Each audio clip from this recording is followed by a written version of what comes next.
see you. Good to see you. Good to be here. Also in your museum, old packaging. Yeah, I remember some of them. Днес сме се събрали за новата стъпка в Алианс за младежта. Една инициатива, която беше лансирана предния септември 2014 година.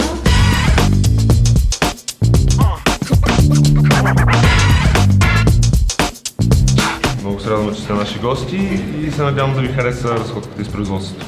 В жена на шоколадови маси се правят всички шоколадови маси в фабриката, които са използвани, ние си ги произвеждаме сами.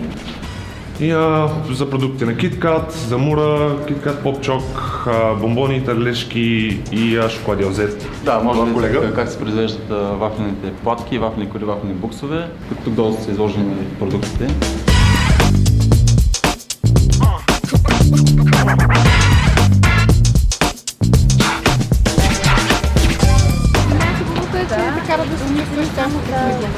Мисля, още за самото влизане. Да, защото вие трябва ентусиазма, който го имат и не само младите хора, но и най-вече младите хора, да може да бъде пренесен на работното място. Скъпи гости, колеги и партньори, надявам се посещението във фабриката беше интересно за всички вас.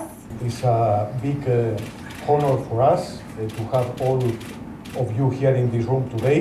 And it's a very important milestone in our Alliance for Youth and Youth Employment Initiative. Nestlé has given opportunity for jobs, either work or stage or training, for more than 12,000 young employees. Most of you are together with us today, have embraced the initiative, and we are working together and we are committed to the success. Вашето присъствие за нас е много силен знак, че темата за младежката заетост е от изключителна значимост. Какво постигнахме в рамките на инициативата, в рамките на тези 6 месеца от нейното лансиране. Компаниите партньори в Алианса за младежта успяха да създадат възможности за работа и стаж на 1400 млади хора.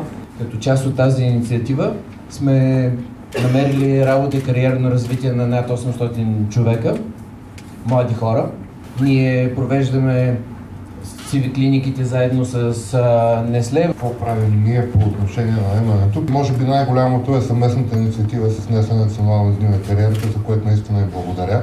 7 града ние имаме 8 нови служители, млади хора от септември до сега. Първо, от началото на инициативата през септември 2014 до сега сме наели 10 нови служители. Компанията, която ние я наричаме Emerging Leaders Program.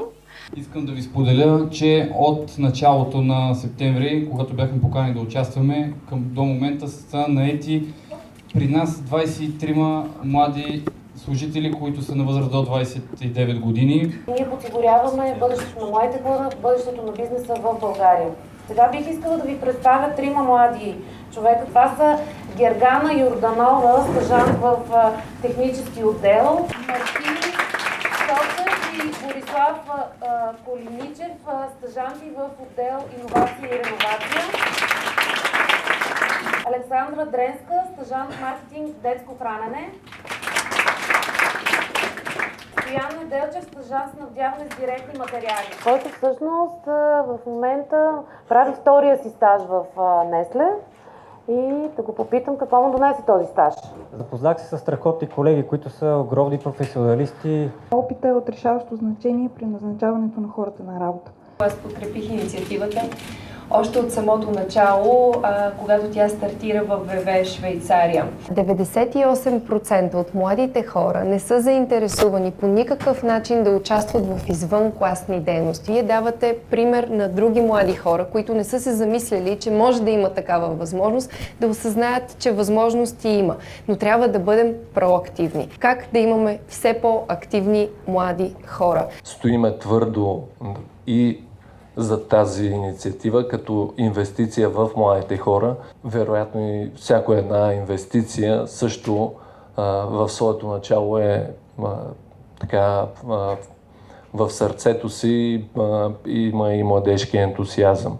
Бързината и темповете са впечатляващи. Това, което всички вие правите, е да подпомагате, да създаваме едни млади, подготвени професионалисти, кадри, от които икономиката ни така има нужда. Има нужда в София, но има нужда и във всички региони. Европейският съюз няма компетенции да променя образователните системи на национално ниво, е да направим стажа и тренинг програмите част от всеки курс. Не спираме до тук, а продължаваме и разчитаме на нашите всички общи усилия да сме толкова активни и занапред, и занапред, и занапред.